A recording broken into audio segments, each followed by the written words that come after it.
Hello and welcome.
Hey everyone. Hey Mike. Hey, how you doing?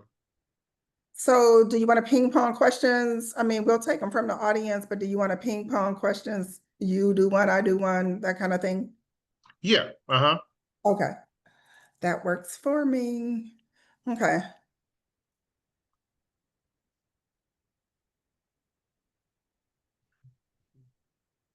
Is the school year officially like or are you doing summer?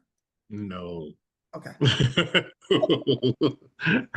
need my little break this time. Okay. Okay. Just asking.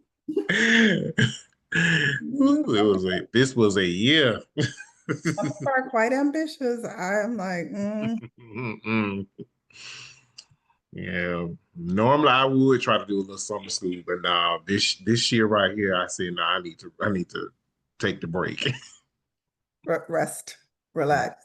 Okay. Mm. Mm, okay. I think it's officially 6:30, so we should start to see people coming in. So I'm gonna do this just to make sure you guys tell me if you can hear this.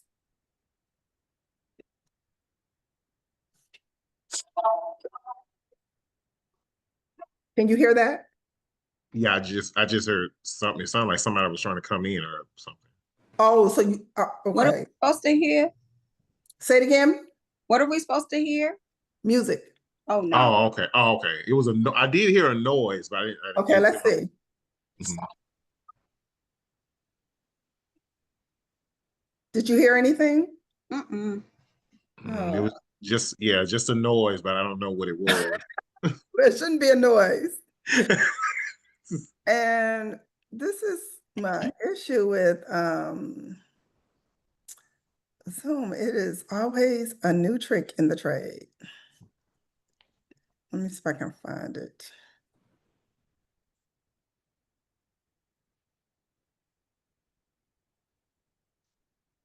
Let me see. Sorry, y'all. It's okay.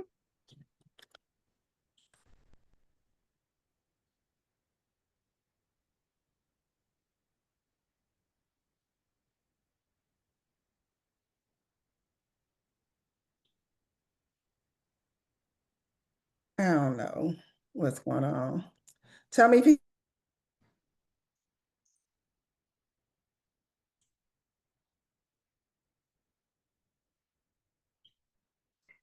Mm-mm, Marla don't want you to be great.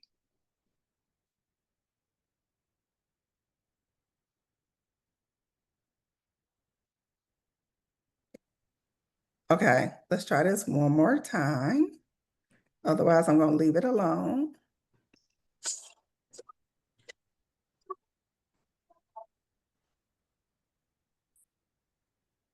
Clearly, the way y'all not saying nothing, y'all didn't hear anything. Mm-mm. No. Yeah, that's what I'm trying to do. Professional audio stuff.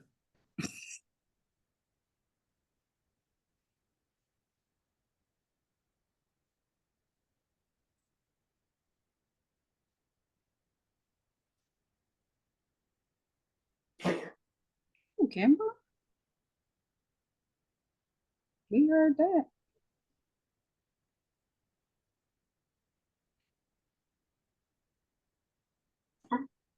Okay, I'm gonna try something else, even though I don't think this is gonna do any better.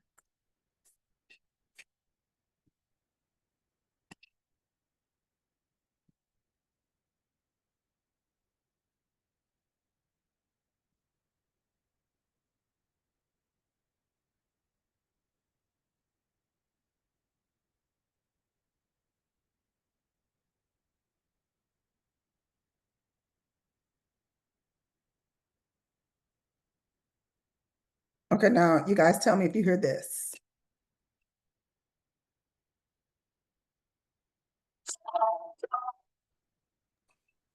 It's still a no, Marla. Okay, we just gonna forget it. I'm sorry. I What want what exactly? I know it was music. it But was music. what's what was the music we were supposed to hear? Did you have like a mix prepared for us?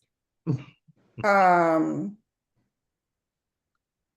it was, hold on. It was, no, it wasn't a mix. I ain't that advanced, y'all. Come on. You cute with that. I do my best. Yeah, that's not gonna, yeah, no, no mix, no mix. No, by no stretch of the imagination mix.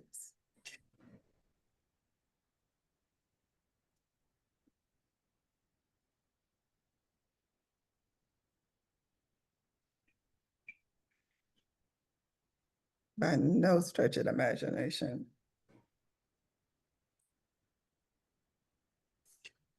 I really don't understand why Hey, it's. Dr. Dean. Hi, good to see you. Thank you. Thank you. I'm with DME. I just spoke to our chief of staff. She was saying that she never, well, it says She got it. pending. She got it now. She Oh, texted me. Yep. Okay. Okay. Yep. Yep. She got it. She has it. So you can check with her to make sure she's good to go, but she should be.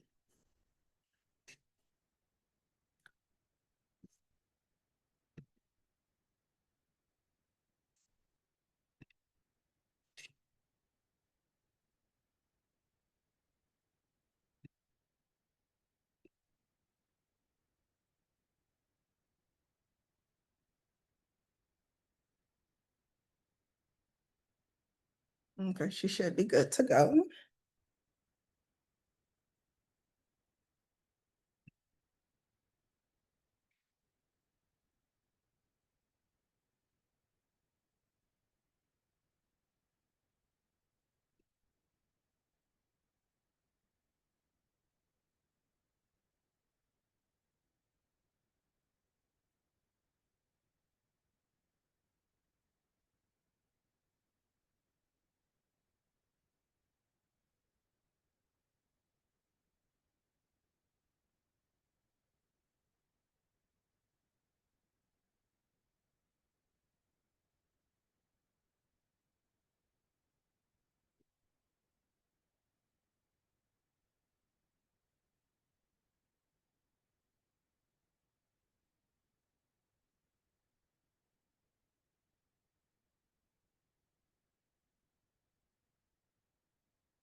I'm so excited about disappointed, not excited about my music. What is the deal?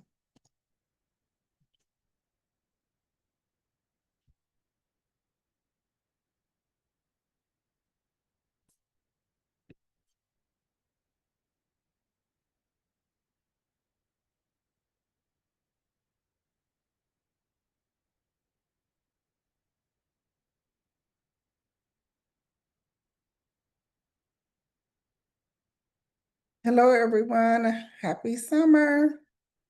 Welcome, welcome, welcome.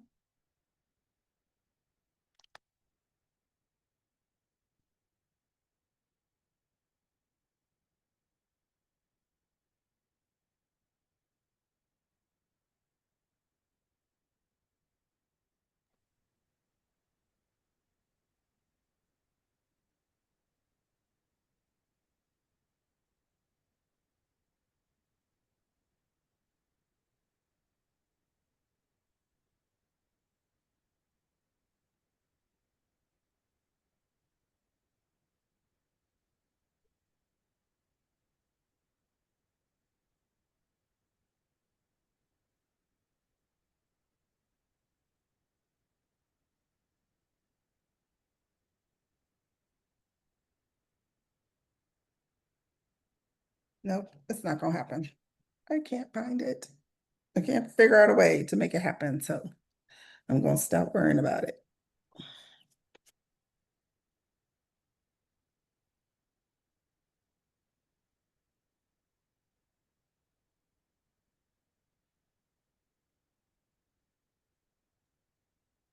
Hi, Marla. Hi, Claire. How you doing? Hello. Good, good. Hey, Michael. Is he on or did he step I'm sorry. away? Hey, Oh, hello.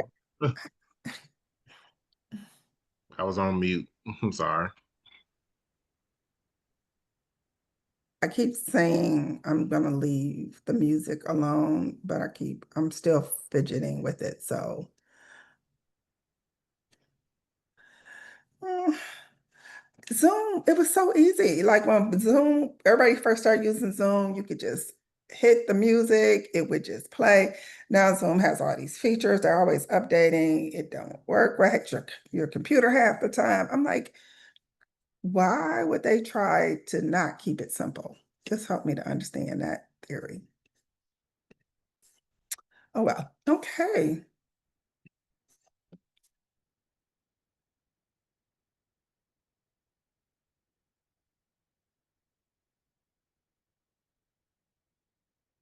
I just want to make sure I'm seeing people in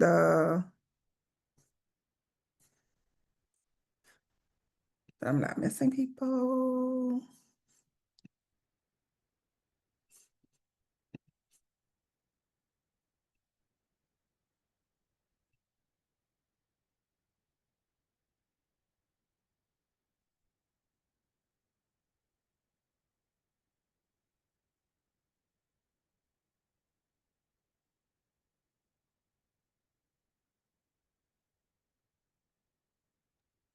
And Marla, just so you know, the deputy mayor he had to register again. I know, and this I is don't the know thing why. So about weird. Zoom. It's so weird. I It gets know. people out of registration. I mean, It's again, weird. it used to be way easier. I don't I know. know. So I saw that. That's all why I was good. checking. I had a feeling that people might, because we've had this issue and it's been All good. frustrating. Okay? And Troy, are you gonna screen share? Yes, yes, I Okay, can. cool. Great, great, great. Mhm. Thanks. I was gonna, of course, let Dr. Dean get us rolling, and once everything is going, and I'll present. So you are a co-host, Troy. So Yes, I'll be displaying the screen, and typically Deputy Mayor Kihn will speak over that. yeah, and so you are co-host, so you can control it. Whenever you get ready to share, you'll have the ability to share. Okay? Thank you. Okay. And the latest update from Deputy Mayor Kihn was that he had to re-register and made him like re-register again. So Yeah, I know. It's he may weird. be pending. Yep, that's what I was saying. I don't know what Zoom is doing because I know he was registered because I checked earlier today and saw him on the register list, and I just saw again it made him re-register, but yep, strange. I can't speak for it. Here is, Heck is mysterious. yep.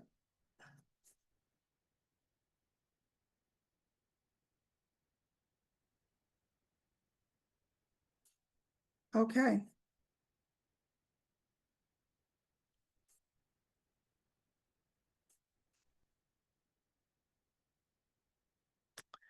Okay.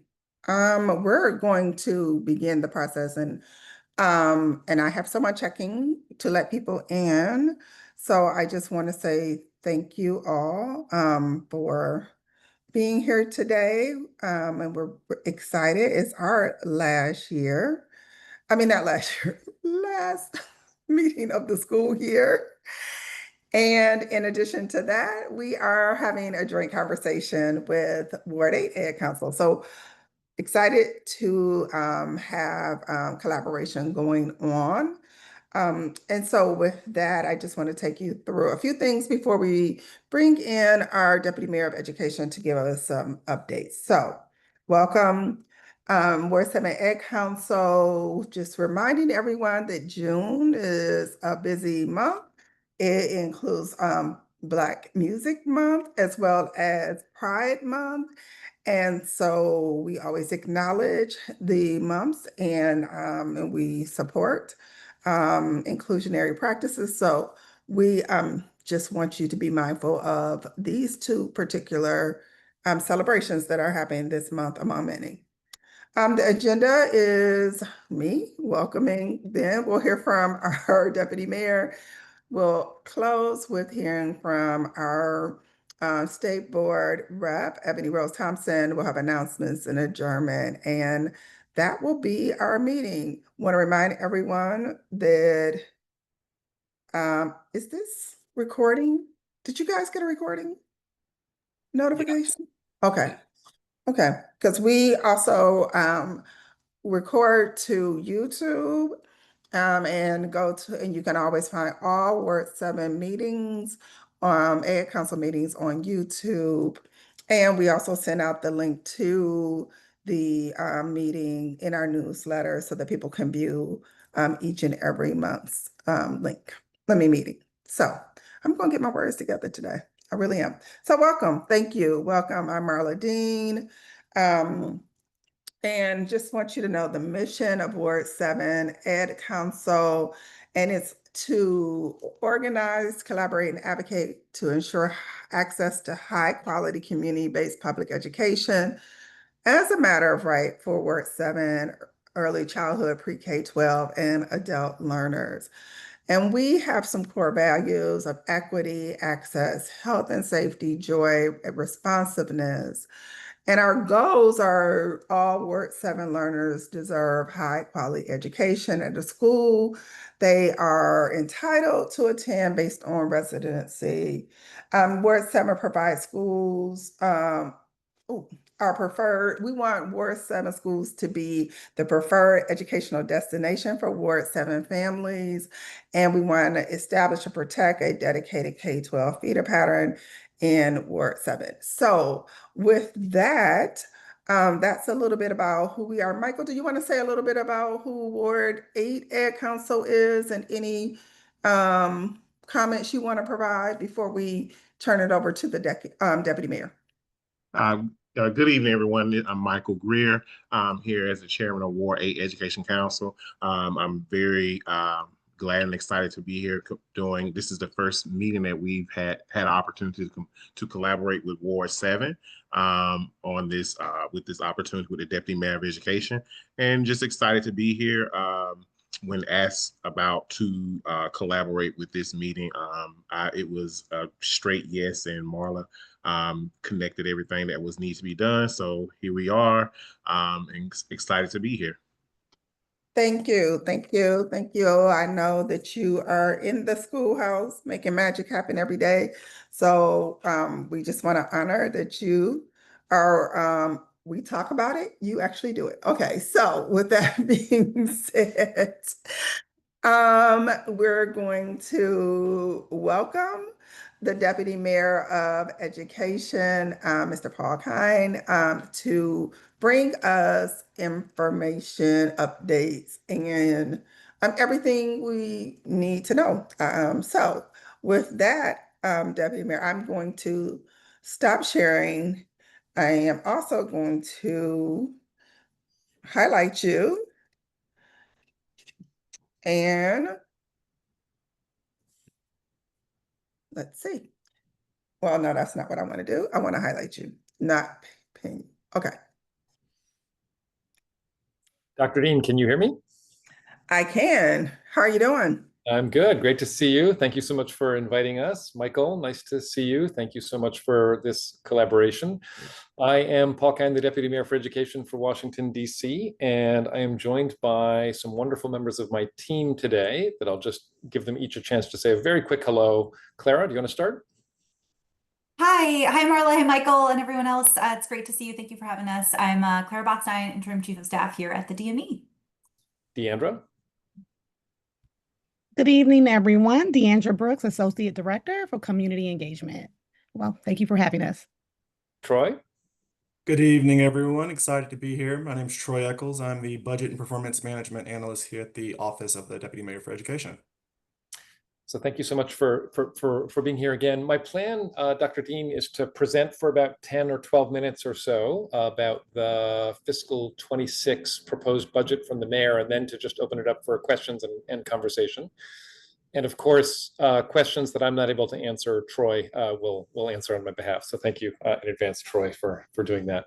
And if it's okay, we'll share our screen. I think Troy's going to run the slides for us. And as we get those set up, I'll share with you that one important framing that I have found useful in conversations like this with community members is that we are in fact talking not just about a budget, but really about three different budgets. We're talking about the current year's fiscal 25 budget, during which we saw some real challenges. We're talking about the fiscal 26 budget, which is the next school year, which has very real implications for dollars flowing into schools. And then thirdly, we're talking about the out years of the financial plan. So that's fiscal years 27 through 29. And DC has got to produce this 4-year financial plan, which includes great detail on the next school year, but much less detail and a much higher level for the out years of the plan. And I think that'll be useful for us as we continue with the conversation. So this discussion today will focus briefly on some context. I'll talk specifically about school funding. We'll then touch on other education investments that I know are important to Ward 7 and Ward 8 education councils and community members. And as I said, we'll have some questions and discussions. So I'll keep this to about 10 minutes, I hope. So in terms of the context, I don't think it needs any general reminding, but DC has been really in a very strong and solid place financially and has been really growing and thriving in many ways as a city, though not entirely, as you all know. So tourism has been going up. Our population and our public school enrollment, importantly, has been increasing. We've had 29 consecutive balanced budgets. Until recently, we had a AAA bond rating. And although we still are experiencing some disturbing realities around safety and youth safety, violent crime has indeed come down and is at the lowest level that it's been in 3 decades across the city. So this context and this strength really helped us to weather, at least initially, some of the strong headwinds that we're facing. And here we'll get into the different budgets that I was describing at the top. So importantly, in our current fiscal year, fiscal 25, we had some act of Congress and the federal government, which required us to fill an unintended billion-dollar gap in our current fiscal year's budget. And that was when the federal government did not, in their continuing resolution, allow us to spend the money that we had already collected and were planning on spending.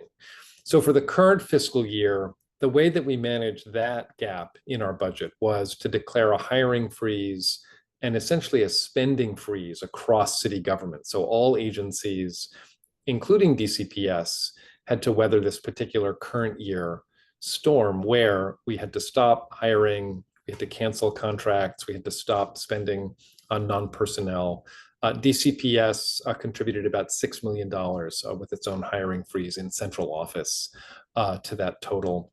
And we had to look elsewhere for some excess revenues. So we successfully got through the current fiscal year challenge due to the federal government. Looking forward then, fiscal 26 to 29, everyone here will now know that in late February, the chief financial officer revised our revenue projections down over the 4 years by $1 billion because he anticipated 40,000 federal workers would lose their jobs. And that would come with a decline in population, a decline in tax revenue for the city as a whole. And so we, as a city and the mayor, had to figure out how to take $1 billion out of our 4-year financial plan. This coming off the heels of revenue growth year over year.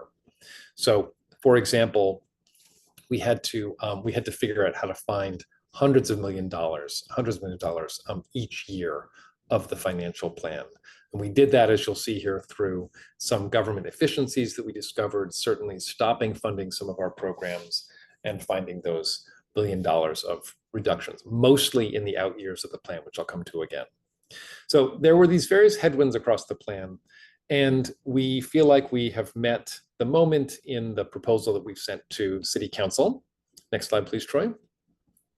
And we were tasked by the mayor to answer 3 questions as we actually looked at the development. Does the budget keep people and families in DC and attract new residents? Is it going to stabilize our city? Are we creating economic activity, which is going to be vital for replacing the jobs that are coming out of the federal government? And does it allow us to attract the new businesses and create new jobs for our residents that, again, will be vital as we look to turn the economy back onto track? In the budget that we've developed answering those 3 questions, we were really pleased, and I hope you all were pleased, that education in schools really remained a top priority for us as a city. On the left-hand side here, you can see in this donut chart that we have about 20% of our proposed operating budget is going to education, which is comparable to years past, maybe a tick up. Importantly, the overall public schools budget will be about $2.8 billion. That is due to a 2.74% increase in the UPSFF.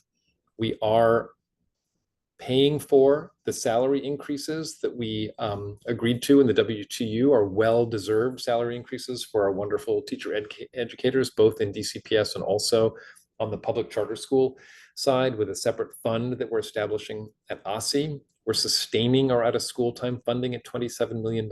We are ensuring we can complete our powerful work at the Advanced Technical Center in Ward 5 and establishing a new one in Ward 8 at Whitman Walker, which we're very proud about and pleased about. And we've got funding for high impact tutoring. And very importantly, to ensure that we know our money is being well spent, we are continuing to fund our education through employment data system. So those were some of the core priorities in our education spend. Here you can see on this chart that we've continued to invest in the UPSFF over time. So this is a 10-year view. You'll see that the money going into public schools has doubled from 1.4 to $2.8 billion. On the bottom, you can see the ongoing increases in the foundation level. Now, when we look specifically at DCPS, how does it take advantage of the UPSFF spend? I thought it would be interesting just to remind folks and talk through a bit how DCPS allocates money to schools. And this year we did something a little bit different, which I hope wasn't too confusing, by adding something we called stability funding. But we really did start with the current school year budgets as we tried to ensure that all schools would have what they needed despite the economic downturn across the city. So we began with DCPS's UPSFF funding going into student-based funds. This is based on enrollment per school. Then schools that have specific and special programmings have certain grant allocations. For example, if you have an IB program or a dual language program that's a little more expensive, you get the funds allocated for that. The staffing ratio allocations then go on top to ensure that you've got all of the essential services, including special education, if you've got multilingual instructional needs, mental health services with clinicians and so forth, that's added on top. And then lastly, we provided stability funding, which is essentially a safety net. So after we've provided these three other categories of dollars to schools, we wanted to make sure that schools were stabilized year over year and didn't see too big a swing downwards, even despite some enrollment declines that we saw across some schools. So that was the way in which we approached the DCPS school budgeting. And we were pleased that we were able to prioritize school budgets within DCPS. So we had our initial school budgets, which, as I mentioned, we developed in the way that we've described. We used $44 million in that sustainability fund to make sure the swings weren't too big. Then those school budgets went through a process where there's $5 million of additional chancellor's budget assistance as schools looked at their budgets and decided they might need something more than what had initially been allocated. 111 schools, in fact, saw a year-over-year increase. Now, that did not mean they had the same buying power. It's very important to say that. We understand that not all schools could buy back what they had the current school year. But we were pleased that school budgets in general went up, and we thought the funding was sufficient to continue to provide on a needs basis what schools needed. Central office, we held pretty close to what it was. We made sure that we had contracts that support schools, including food and security and so forth. And overall, central office did see a reduction. So we really were prioritizing school funding. Again, teachers, the most important folks within our system, teachers and educators, I should say, we made sure to prioritize the salary increases that were in the contract, both next school year, but also across the financial plan. We fully budgeted that. And we've continued to consider the teaching pipeline. So we did keep a small amount for our teacher apprenticeship program, which allows, in particular, paraprofessionals to join their colleagues as classroom teachers through the work that we're doing with AU and others.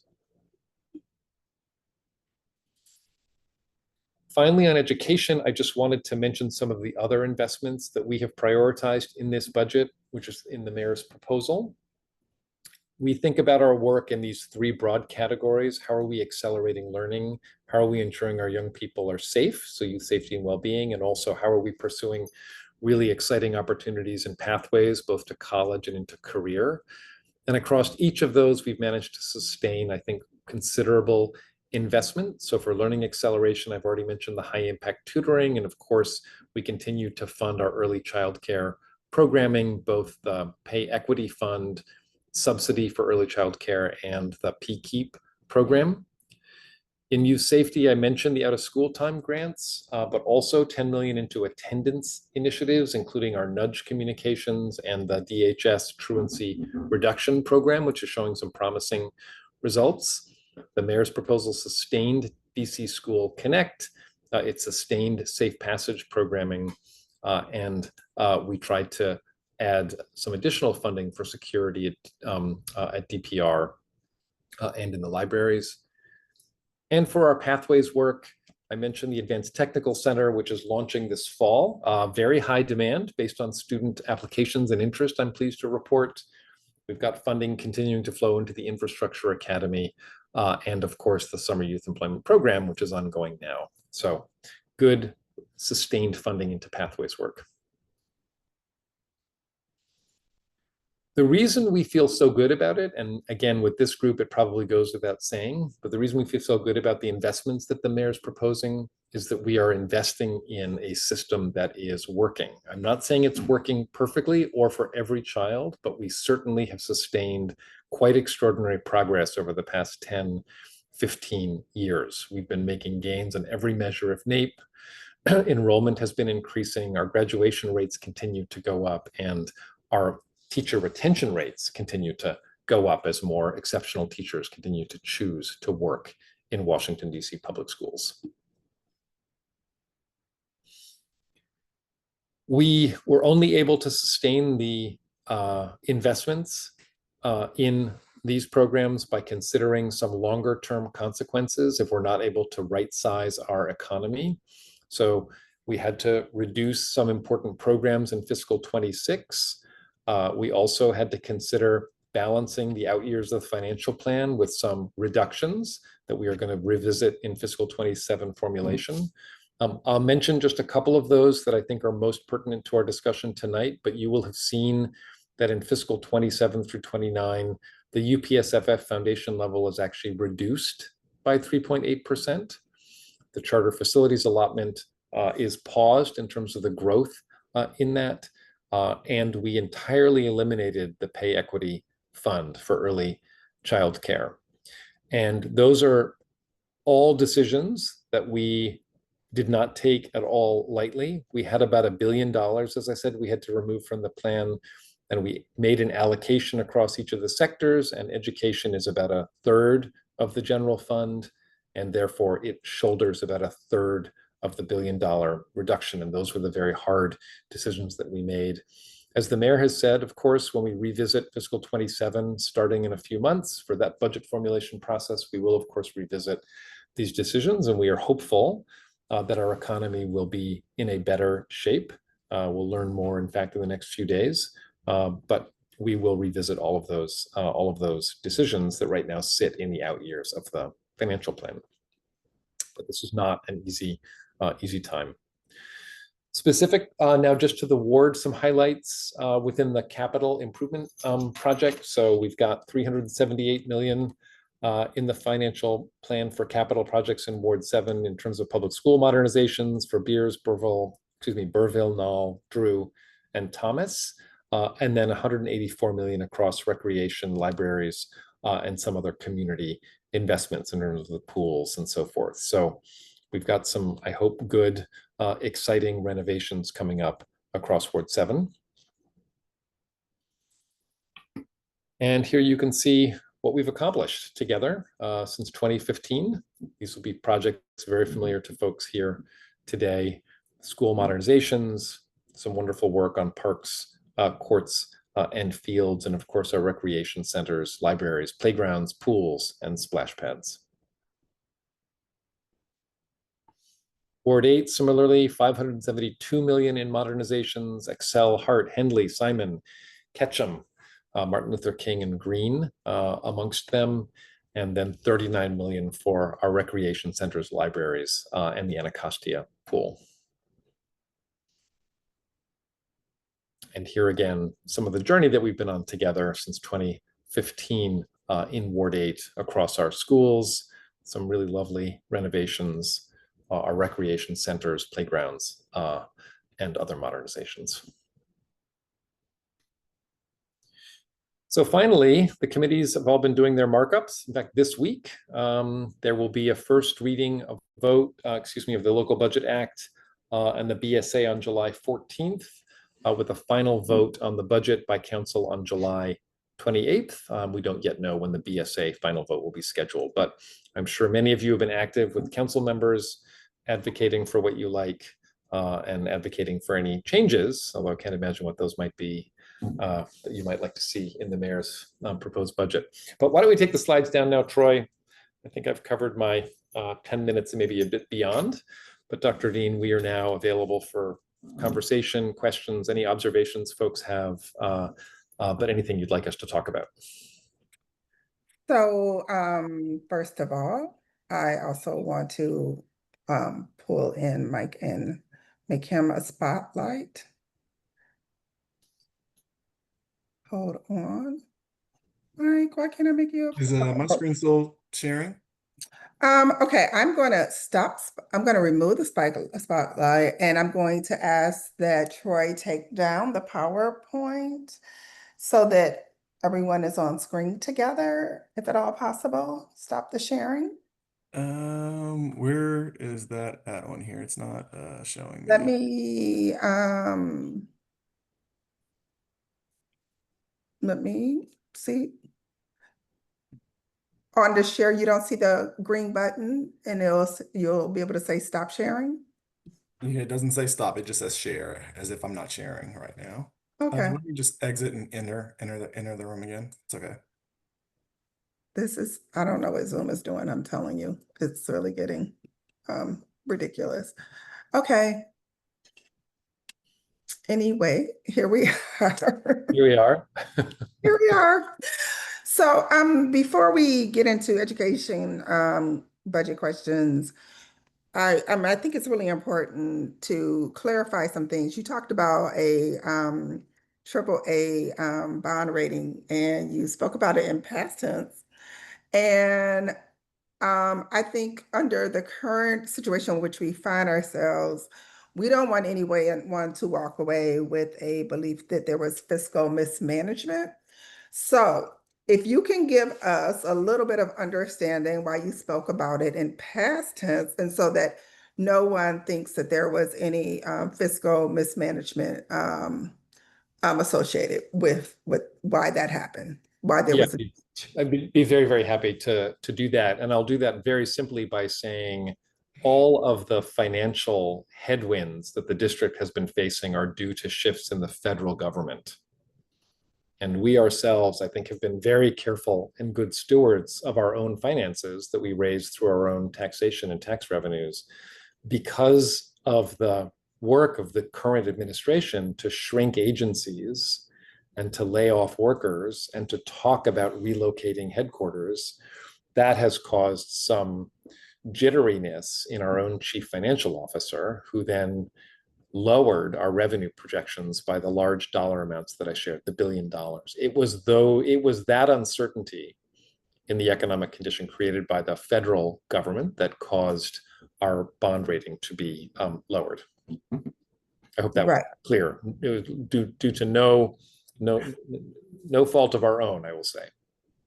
Right. And I just want people to be clear because, there are narratives around fraud, waste, and abuse, and we want to make sure that people are clear that that's not what happened here. These are circumstances that we don't have control of. And so it resulted in what it did. Okay. That's just the teacher in me to make sure we're clear on that. Michael, you want to go first? Give the first question. And then if we can start to have people put things in the chat, we'll let you come off mic in a little bit. But if you can start to put some of your questions in the chat, we'll go there. So Michael, do you want to go first or you want me to go first? You can go first. Okay, so thank you. Thank you first, Deputy Mayor, for giving an overview. We are a little bit concerned about the out year on pay equity. And because it's not just an educational issue, it's an issue of people have adjusted their lives, made decisions based on what they thought was going to be. It's also an issue of DC is a leader nationally on that issue. People are watching it and to see what's going on. And so just want to be really understand, want to make sure that you understand like kind of the implications of this on both our local residents as well as nationally, how it's really created a blow to early childhood educators. Yeah, Dr. Dean, I agree with you 100%. And it's a really, really hard thing even to talk about because we know this is money that actually goes into the pockets of what were probably amongst our most underpaid educators across the city. And we know that both centers have made decisions about staffing, and educators themselves that work in the centers have made choices and adjusted their lives around more appropriately leveled salaries that they can get through the pay equity fund. That's why we have kept it in at its full allocation for the upcoming school year, because we know it's important. And as I said, when we got to the out years, we ended up in a situation just making some incredibly difficult trade-off choices. And that was one of the ones that we made. Again, we will revisit in fiscal 27, and I think we're all hopeful that we will not have to take the action that is presented in the out years of the budget, because we know how important it is. Okay, Michael, are you ready? Otherwise, I'll take something from the chat. So you're sure. Yeah, I was gonna look at something through the chat, because so far I'm trying to form the right Okay. kind of question. Well, I'll do the chat then, and you can get your question together. We have a question in the chat about Hart renovation in particular. Can you speak to Hart's renovation and just talk about how capital improvement budget is different than operating budget, how it's established, how it rolls out, and what we can expect from all of that? So I actually don't have the details on the Hart project right in front of me, and I'll just see if Troy, when he comes back on, does. He's got the details there. I will share with you the capital budget. It's a separate budget from the operating budget, in the sense that capital dollars are dollars that we borrow in order to make basically facilities improvements and infrastructural improvements. And they sit within a capital budget that's all on a separate part of our overall city budget. And again, that's borrowed dollars, and then we make repayment from the operating funds, which pays for our ongoing expenses, against the dollars that we have borrowed. But let me just wait for Troy to come back to be more specific about what we're doing at Hart. I don't know if that's the information the participant would like, but that's what we're doing. Hey, Paul, I'm here. So at the moment, I don't have the details of Hart, but I can find that. Typically during like these conversations, what I will do is provide you with the resource as well, to kind of find and see like what the plans are for these capital improvement plans. So in the budget books that are provided, there is a volume that is specifically for the capital improvements. And Hart will have its own page there, and you'll be able to see what the goals are and the timelines in which they plan to execute that plan. I will do some research, and if I find it before we get off, I will put it in the chat. Excellent. Thank you. We appreciate it. I did not really expect you were going to know the specific details. That's why I asked about the broader concept. But can we talk a little bit more about capital budgets? Like, how far in advance are those established? Are there a capital plan? Can you just talk about that process a little bit more? So people are kind of, is it a 5-year plan, a 10-year plan? Is it year to year? Like, help us to understand that process. Yeah, so the capital improvement plan, or the CIP, runs for 5 years. And that is how we plan in this case, our school modernizations. And we determine how many schools we can fit in each year, and we sequence them accordingly. So in the current capital improvement plan, we've got projects that are finishing this year. We've got projects that are finishing in 26. We've got some that are starting in 26. And then each year, some will start and some will finish as we sort of go through the years of the plan. We have some projects starting in 5 years or 6 years that we've put actually into the capital improvement plan. Typically, there is a first year with a smaller dollar amount. That's the design phase. So that's where we hire firms to help us do our community engagement and figure out what the what the plans will be, and what the community's goals are, what DCPS's goals are for that particular building. How many students are we anticipating? What should the size of the build be for? And that typically takes about a year. And then the construction will start. We try to finish the renovations within a 2-year time period. So schools, for example, that are getting full modernizations will swing out for 2 years and then swing back. And I guess the last thing I'll share is that we try to make determinations about which schools to modernize according to something called the PACE Act, which has been legislated, and it is a rank order of schools based on whether they've had any renovations or modernizations, the condition of the building currently, based on the repairs that have to be done, and so on and so forth. So there are a number of different criteria that go all into a formula that we use that ranks all the schools, that's publicly available from my office and also from the budget office. And that allows us to figure out what order we should be doing the schools in. I don't think you would be surprised to know that many of us east of the river seems like some of our schools get bumped off that list or don't seem to follow the order. How do adjustments occur? And can you address that feeling that we have? Yeah, so there's only one reason why schools that are not taken in the order of the PACE Act, and that reason is accessibility of swing location and swing space. DCPS has been extremely constrained, which is why we were so thrilled to be able to acquire or get back the Magogny building, which is where Eagle was located, because that's now going to be, it's actually a school building that's a wonderful location for swing that allowed us to pull, I think, a couple of projects forward in the plan, actually. And so I think we're better off than we were now east of the river with swing locations that will allow us to continue with the modernization process as we would like to. Okay, Michael.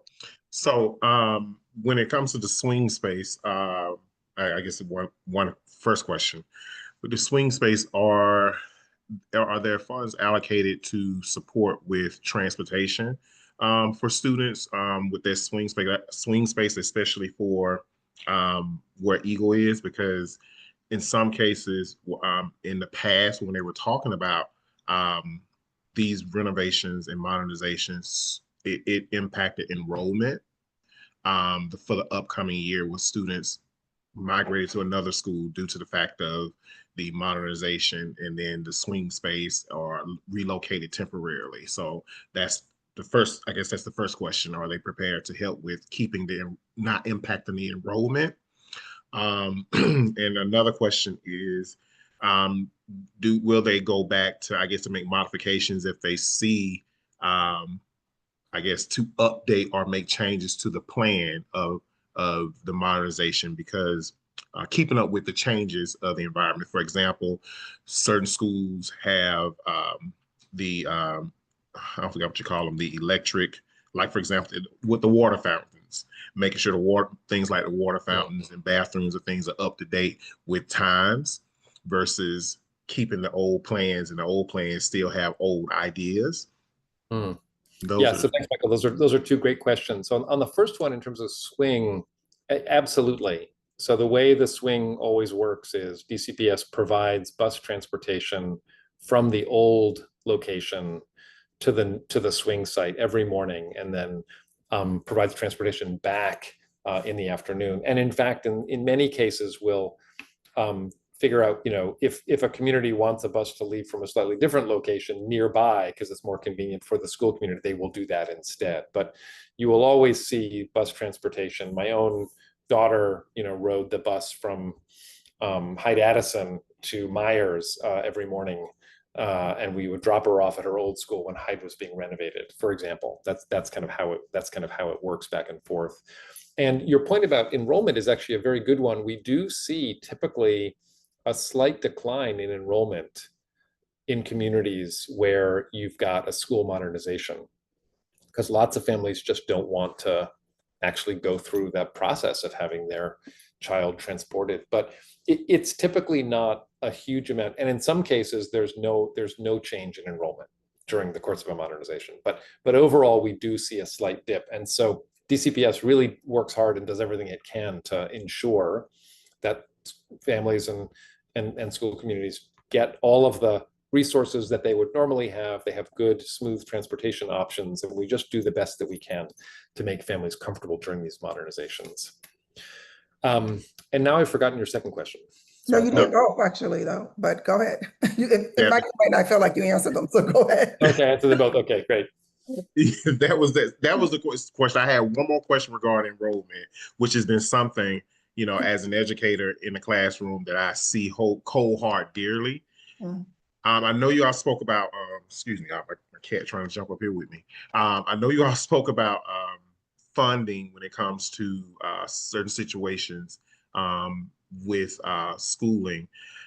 Are we prepared to address how enrollment is impacting schools when it comes to you were projected to have, like, for example, one of my previous school, you was projected to have 136 students, and you end up having 167 students. Mm. And I remember as a teacher how hard that was to see that you end up teaching a classroom over 25 students.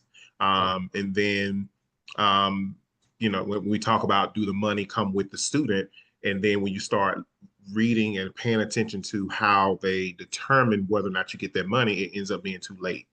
The school year is almost over. So are we prepared to, I guess, support better with schools when it comes to situations like that? Because it seems like it's happening every year. Yeah, Michael, it's another really great question, and one that we grapple with. So at the system level, we actually do account for that. And the way we account for it is the way we budget DCPS is different from charter schools, because we know DCPS sees a net inflow of students over the course of a year.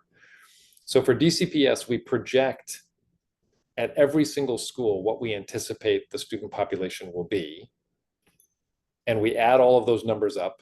So now we have a total student projection for DCPS. And then we add 2% more on top of that as a buffer to account for students and schools that increase their enrollment projections over the course of the year. That money goes into something we call an enrollment reserve. And so for schools that actually end up with more students over the course of the year, DCPS has a pot of money that it distributes, and every year it spends all of it.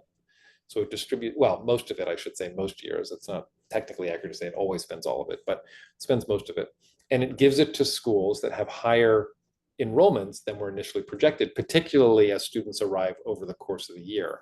The challenge we get, and this is one that you sound like you've lived, is if it's 5 or 6 students, you're not going to buy an additional teacher necessarily. And so the existing teachers will have to cater for those new students. It really is only in these situations where you're making a new classroom or you need an additional special education support or something of that nature that you actually end up spending the money. So it is imperfect. It's not like if you have 24 students in your class and you get 4 more and suddenly you have a larger class that we're now going to split that class in half and give you a new teacher. But it is the case that if your school gets 20 more students, then there will be a new teacher assigned in, a new classroom created. So in other words, we've got the funding that we allocate in the system for these enrollment increases. It sits in an enrollment reserve that DCPS allocates across schools, but it doesn't always work exactly according to the number of kids that one gets, and individual teachers I can see would experience what you've described. So it's an imperfect system. Yes, especially in special education. Okay. I want to ask you a question building on what Michael raised. First of all, do we usually see enrollment recoveries after the modernization has actually occurred? Or do schools see a permanent drop off in enrollment? Just wanted to know at a high level that. But the bigger question I really want to ask is the one, Sharona says, yes, we do see recovery. Okay, thank you, Sharona. But the bigger question often in a big way, because people Okay. love the exciting new buildings. I mean, you've seen, Dr. Dean, the buildings that we make. They're Yeah, no, incredible. you guys do great jobs with, that's true. Here's my hard question for you. You knew I'm going to get to a hard one. We're not in happy times anymore. I mean, we don't have money awash anymore. We got to make some hard decisions. Does it truly make sense to continue to have 60 plus LEAs at this point? And is that efficiencies, and is that a good use of taxpayer dollars? So I think it is a hard question, Dr. Dean, and it's a very important question, one that we, as I think you know, wrestle with almost every year. There are a couple of important points I'll make before I think I try to address that more directly. The first is We do fund in BC on a per student basis. So if you do close schools, let's say, or you close LEAs, then you still are going to be at the same funding level because of the UPSFF formula. In other words, because of the way we fund our schools, there is not an immediate savings to the system through any kind of school closure. So take Hope or iDream, two recent closures. Right. The closures of those schools doesn't save the system any money at all, because the students that were attending the schools are actually now going to other schools, and we have to fund those schools where those students are. Where you actually might see savings over time is you're reducing, in theory, the administrative costs. Right. You have fewer central offices or fewer administrative people, and therefore you can afford to give smaller UPSFF amounts to everybody because you have reduced those, in general, those administrative costs. In other words, conceptually, don't think smaller, but more targeted funding to the schools that actually might need it if we're not overusing an administrative cost, right? I mean, I think, yes, I understand your point that it's not an immediate savings, but I'm wondering if it's an efficiency. Does it truly make sense to do this? Or should we be thinking about how we can better support in an equitable fashion the schools and the communities that need more than they currently get, as opposed to spreading dollars across large swaths of schools? That's what I'm asking. I mean, I think it's always important to ask those questions, and I think it's incumbent on us to ask the questions. In our school funding study that we completed, I think 2 or 3 years ago now, we did make the point, or at least the folks we were working with made the point, there is a cost to school choice. Meaning, we as a city have decided that we want to promote a variety of school options for families, and we have a lottery system, and we are very supportive as a city of an idea of school choice. It has led to a number of different LEAs and to more administration that you might see if you had a smaller number of larger schools, because a lot of this is contingent on your school size. So if you have an average school size of 200 or 250 or 300, that's very different than a system that has an average school size of 500 or 600 students per school, because you do have greater quote unquote efficiency because you're spreading the administrative costs over a smaller number of schools. So yes, that's absolutely technically true. However, as a city, we actually value the choice that we've got. The question is, do we have the right number of schools or not? I mean, that's a question for all of us to think about and discuss, and then think about how you might make a different set of decisions. But as of now, there are no immediate savings to be found there. Okay, just wonder when it becomes an issue of diminishing returns. Okay, with that, I want to go to the chat. Yes, not surprised that this one is coming up. On June 6th, members of Houston Elementary PTO provided testimony and statements to Mendelssohn to advocate for a dual language program east of the river. I know you're not surprised that this has come up. And we are, because many people just don't know what the plan is for their children once they leave 5th grade, and that's rapidly approaching. There are many proposals out there, many thoughts. Really want to know what the Deputy Mayor of Education's office is doing to help support this, because people are feeling a sense of angst and anxiety about what happens next. Yeah, so I'm going to provide a very unsatisfactory response, and I'm just going to apologize in advance. I'm going to share with you, we believe the need is there. We believe it strongly and wholeheartedly. We know we need more dual language programming east of the river. It was one of the most, I will say, shocking revelations for people unfamiliar with this situation in the boundary study when we put up the maps, Dr. Dean, you will recall, which just had the dots about where the dual language programs are in the city and where they're not. And where they're not. They are not east of the river. And Oh. that's why we have the recommendation. We've been working with DCPS as they try to figure out what their own plan and approach is. The chancellor is committed to expanding programming, but we looked initially at Kelly Miller. I think now we're talking about looking at the Sousa campus as a potential location, but DCPS is in the early stages of its own planning around this because of the complexity and the interplay and making sure that school communities themselves are comfortable. So we're supporting DCPS as it does its review. In his recent hearing, the chancellor said that they would have that completed by this school year coming up, which is not a timetable that I think many families will be excited about. It feels like it's a long way off, but that's what we're working on. And in the meantime, we have certainly been in conversations with some of the elementary charter providers east of the river, who also are, I think, in need of space and more permanent homes to see if we can think about facilities with them. But we know there has to be a strong plan. We know DCPS needs to step up and into this challenge in service of families, and we're working with them. And they're very excited about the prospect of this, but we just don't have anything yet to report out on. Michael, you want to go next? No, I was going to mention Miss. Her name is Miss Ruth. I can't pronounce it. I'm sorry. First name is Ruth. Ruth. Yes, Ruth Latoyson Eiffel. She's Hi. Hello. Okay. I just wanted to come off mute to one, thank you for being here and providing some very concise responses, especially about money and how it flows and moves. I'm a former out of school time coordinator and former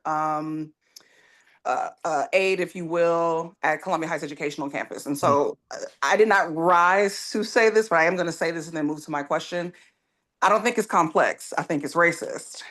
And so I just want to make sure that as we talk about this conversation, that we don't make it seem like it would just be so difficult to do it here.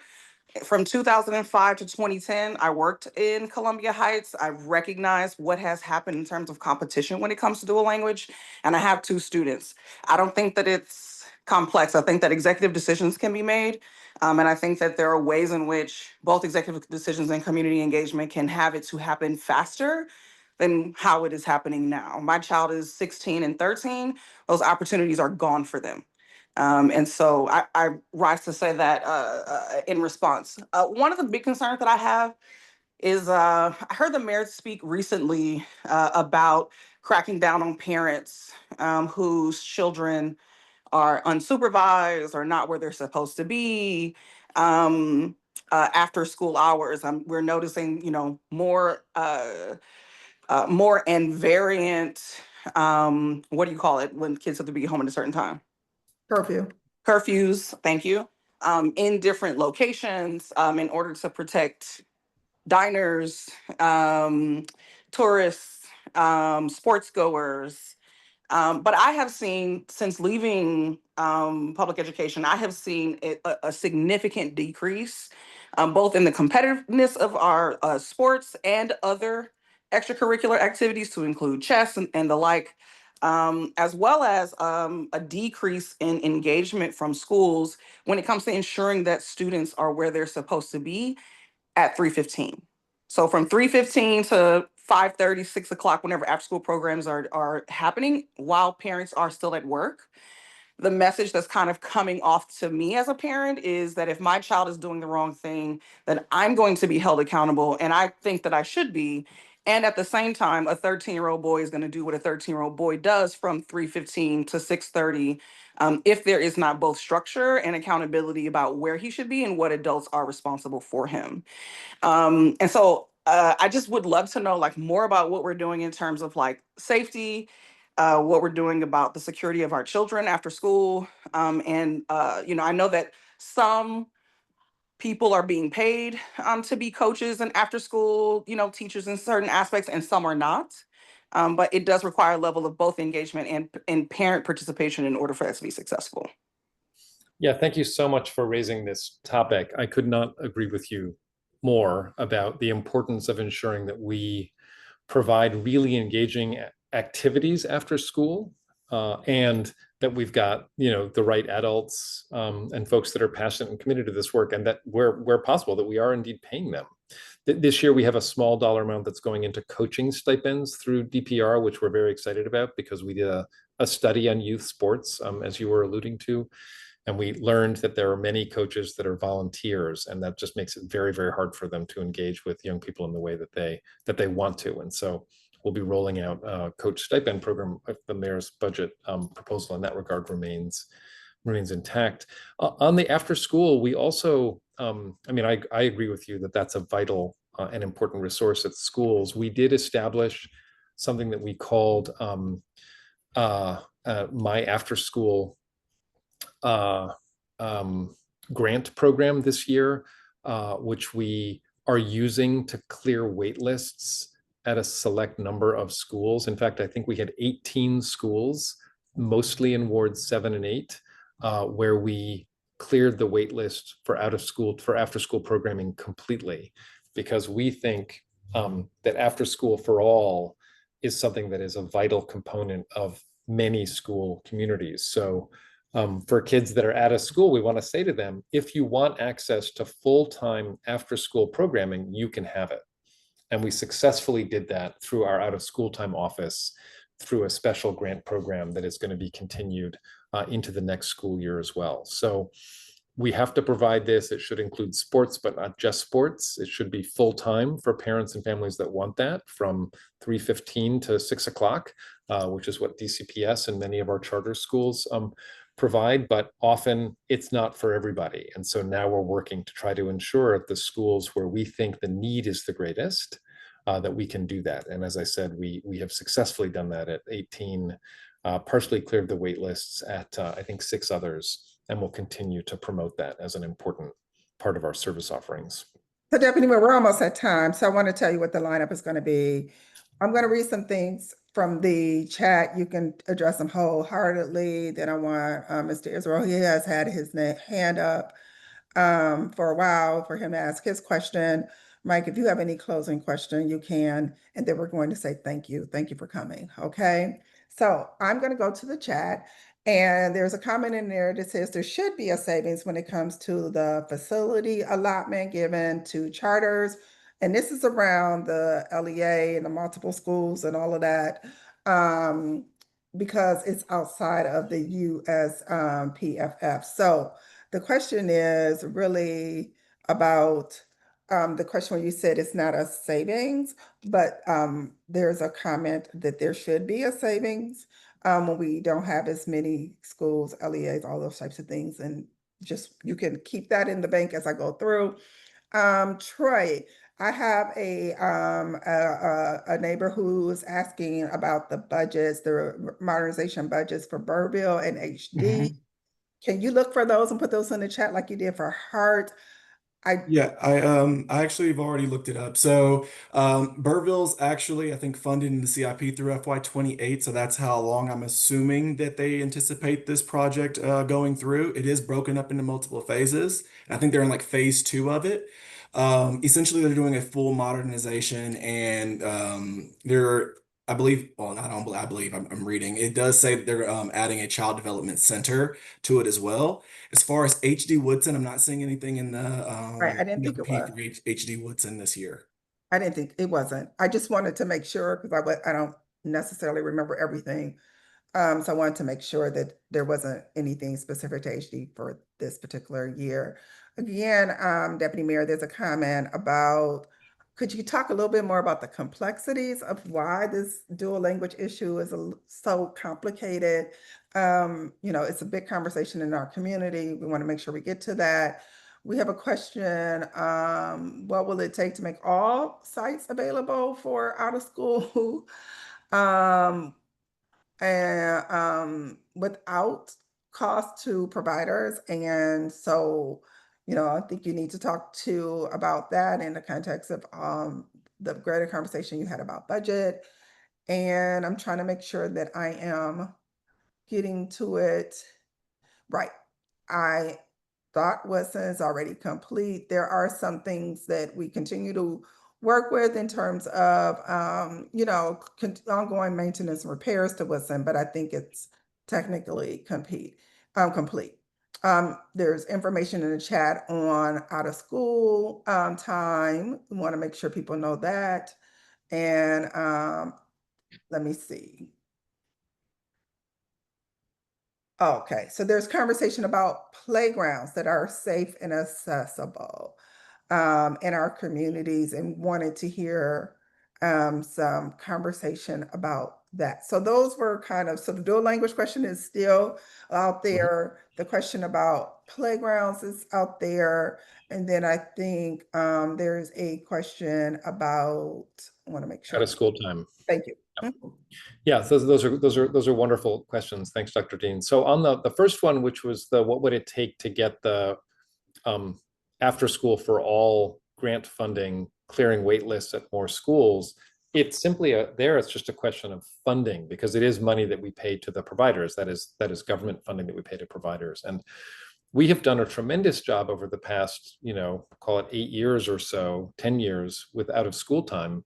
We had $5 million in funding, and now we have $27 million in funding that comes directly from the out of school time office. That's on top of what we get from 21st Century and other funding sources for after school programming. But it would simply take additional funds, and then we could clear more of the waitlist and provide more universal. So that's a choice and decision we'll have to make together as a community going forward. For the next fiscal year, we have sustained what we started, which I think is a good start, but there's clearly more to do.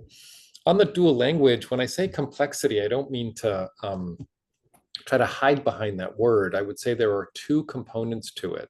The first is figuring out what the feeder patterns and appropriate feeder patterns are given where you have current programming now, both at DCPS and at public charter schools, and trying to do that in a way which comports with sort of geographic kind of, I don't know, the logistics of where the schools are located and what the families want and where they're prepared to go to and so forth for any feeder pattern that they are following with their own students. So there's the feeder pattern component of it. Secondly, the second piece of what I meant when I said complexity is it also requires, if you're going to introduce it at a school, yes, you can do it by executive order or whatever the term was that was used. That is true.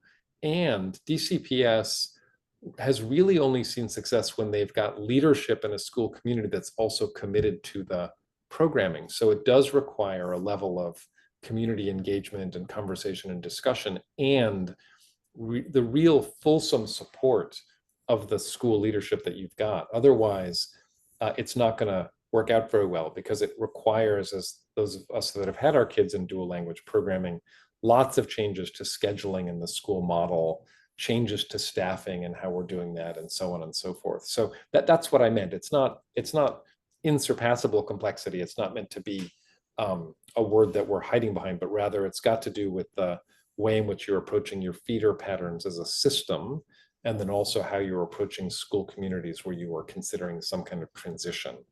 Because at that level, there is really a lot of work and engagement to do. Thank you. I want to go to Mr. Israel, and then we're going to close out. Mike, you get to ask the final question if you have one.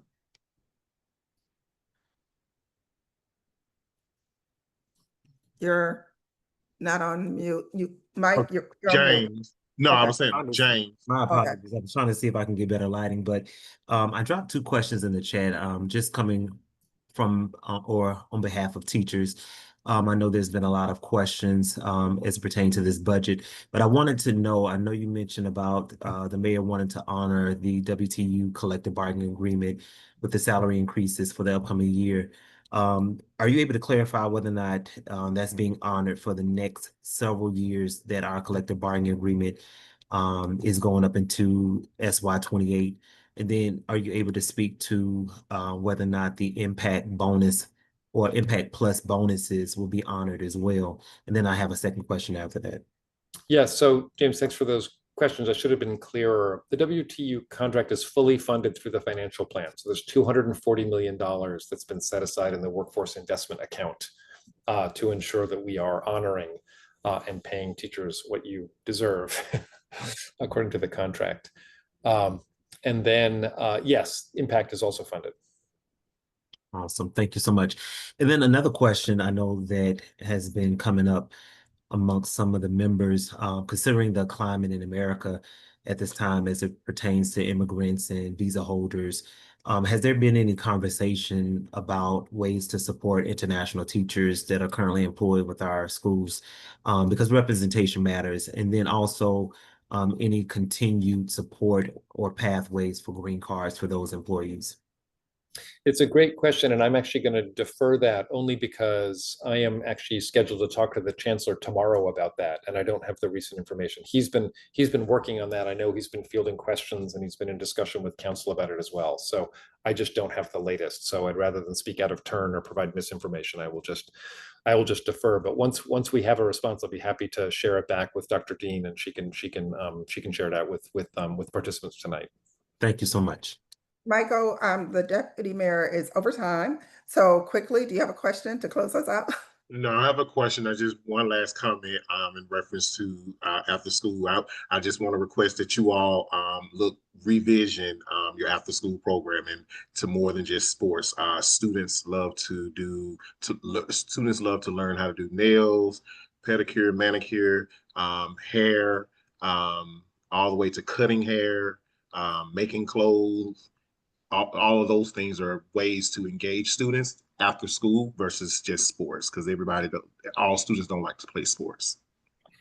So I agree. Thank you. I see Jonah has a question, but we're at time. I do want to thank you, Deputy Mayor. I want to invite you back because I think there's some other important conversations to have in the fall, specifically the one that's most pressing.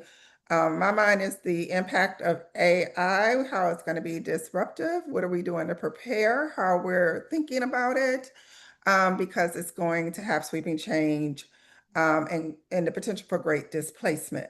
So I just want to put that out there, and we appreciate you for coming. We know we want to continue to have a very robust conversation with you about dual language. Thank you for coming, and we appreciate your time. Thanks, Dr. Dean. Happy to come back anytime. Great to see you. Thank you all. Thank you. And we're not done quite yet. We do have our State Board Rep, Eboni-Rose Thompson, who brings us updates from the State Board of Education so that people can just be aware of what is going on there. I am thinking I see her. Okay. So I want to spotlight her and have you bring updates. Yes, hi, I'm here. Good evening, everyone. If we've not met, my name is Eboni-Rose Thompson, and I do represent Ward 7 on the State Board of Education. We have already had our public meeting for June. We always meet the first Wednesday of the month for our working session and the third Wednesday of the month for our public meeting. That is true every month with the exception of July, which is coming up. We will still have a working session in July, but we will not have a public meeting. Our working session will be July 2nd. Folks are still welcome to watch online. I also just want to flag that lately we have not had the hybrid capability, not because we don't still want to hear from folks in all the different ways, but because we had some staffing freezes like everybody else. And as the board is getting back to fully staffed, we will let the public know when we will be able to accept both virtual and in-person testimony. Until then, we will be in person still at 441 4th Street Northwest. At our last meeting, we did have what was a really good panel around special education students and expanding their pathways and some of their challenges to diplomas. Folks have heard me say many times that while River Terrace is a citywide school, it is in Ward 7. And I did have the pleasure of attending their graduation I guess it's been almost, I don't know, 2 weeks ago, maybe now. None of those students currently graduate with a diploma. I am bringing that up not just because of the panel, but because it is time for us to revisit our high school graduation requirements. And I would say that work has 3 goals. All of them fall under the umbrella of making sure more of our students are prepared for whatever future they want to have. But the first one is making sure more of our special education students do leave with a diploma. The second one is incorporating more career and tech and vocational and pathways. In addition to our current pathway, which is very focused on preparing for a liberal arts college education. Not that we want to get rid of that or have lesser pathways. We want more inclusive. We want broader pathways. We want more pathways for students to graduate, be prepared, and hopefully have jobs that keep them in the district. And the third thing I'll list is also as we think about re-envisioning the diploma, re-envisioning the requirements, making sure folks understand and respect DC diplomas. So whether that is students who have a lot of advanced coursework, OSCE's considering things like endorsements. What does that has to mean something to colleges? It has to mean something to employers or other changes we might make. So those are kind of our 3 goals. If you are interested in getting involved in this work more directly, from now until June 30th, we are accepting applications for our task force. I will put the link to that in the chat. Also feel free to reach out to me directly if you want to discuss like ideas. I am again reiterating that if you have brought to me things around more vocational, more tech, are our students ready for apprenticeships? Are they ready for jobs? Are they ready for the world? This is the conversation for you. It does absolutely matter for the future of our kids and the future of our city. I tell people I'm a 5th generation Washingtonian, and if we want to have more 5th, 6th, 7th generation Washingtonians, we have to prepare them in ways that they have the careers that help them stay here. And so I will put that in the chat. That is my quick plug to encourage folks to get involved in that work. And again, if you have questions or comments, please reach out. I do want to thank the DME because they will be participating in a task force alongside not just our LEA partners, but partners from labor, partners from business. And we do want different perspectives. So that is my quick and dirty update. I try to be brief when I'm here. I will also put the link to our website so you can see any of the materials from our working session or upcoming public meetings. But I do really want to encourage folks to consider applying to be on the graduation task force. Thank you, State Rep Eboni-Rose Thompson. Jonah, I know you wanted to say something. Is there a question you would like to put on the record or a comment? Because we will try and see if we can get an answer for you if you, but I knew that we were beyond time. No problem. Actually, I dropped it in the chat. We're having an event on July 10th, Harvesting Justice. We have a phenomenal keynote speaker and a panelist.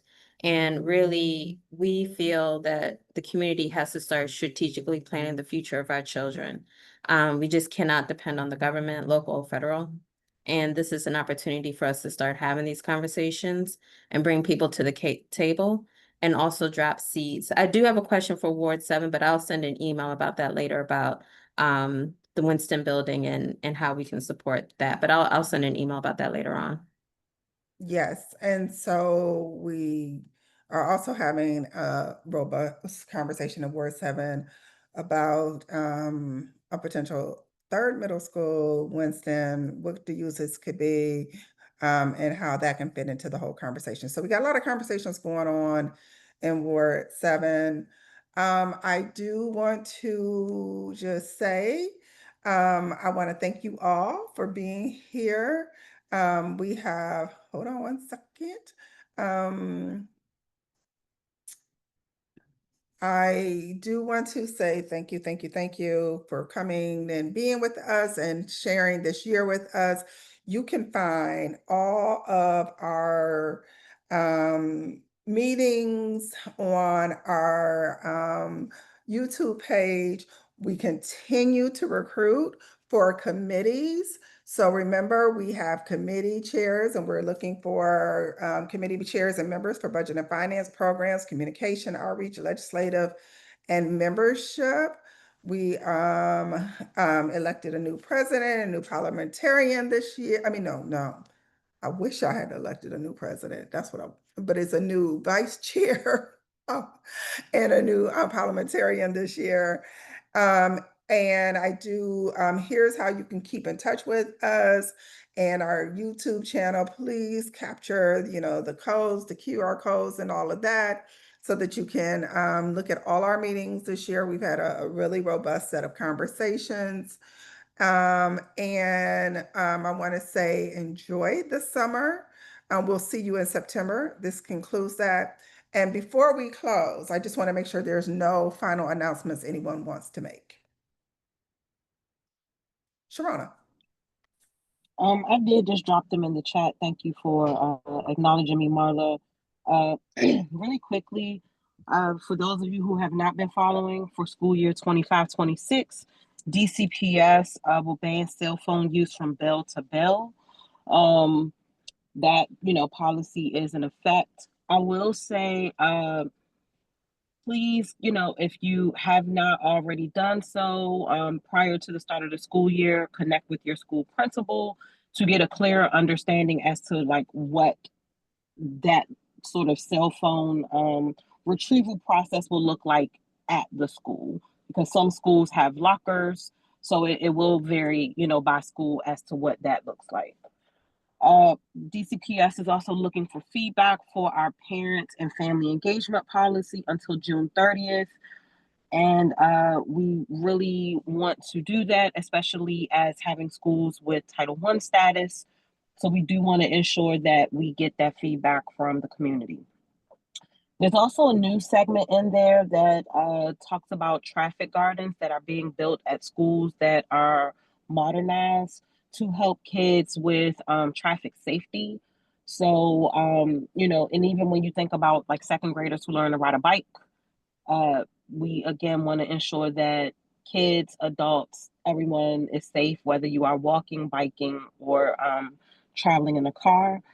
And then as Marla said earlier, happy summer. We did successfully close out school last week, and we began summer programming this week. And then there is some summer programming that will begin for special education students starting on Monday. And that concludes my announcements. But all of this is in the chat. I tried to be ready because I know these meetings can get a little tight, but thank you.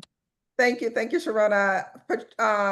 Patricia also has an event in the chat called Nourish the Block.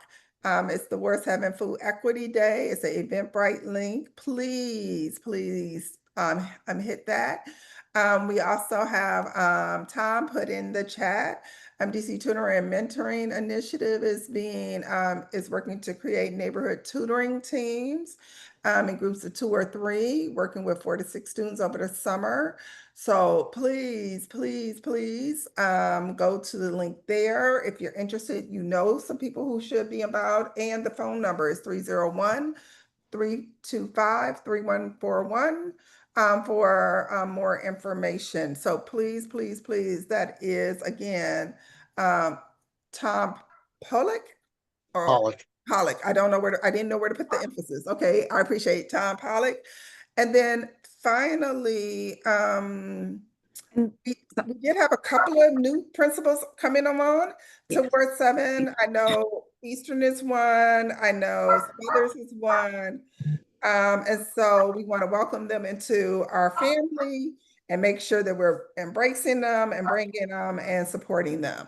Yes, the Eastern principal will be Dr. Ben Williams, which was formerly the principal of Ron Brown. The Smothers principal, I got the email today, I'm pulling it up, is actually coming from C.W. Harris. Not the principal, but came from, thank you, Sharona, C.W. Harris, and it's Dr. March. And so please, yes, good evening, Kimba. So please welcome both of those folks. Also, I forgot to mention August 15th is looking like it will be the day of our Word 7 Back to School giveaway, partnering definitely with East River again. If folks want to go ahead and save that date, you can save it because I know we don't have any more meetings here. But I did put my email in the chat for folks who want to reach me, and my email is my name, spelled like it's spelled here, .thompson@dc.gov. And finally, just because it was brought up earlier, on the cell phone policy, the state board has been very supportive of that legislation.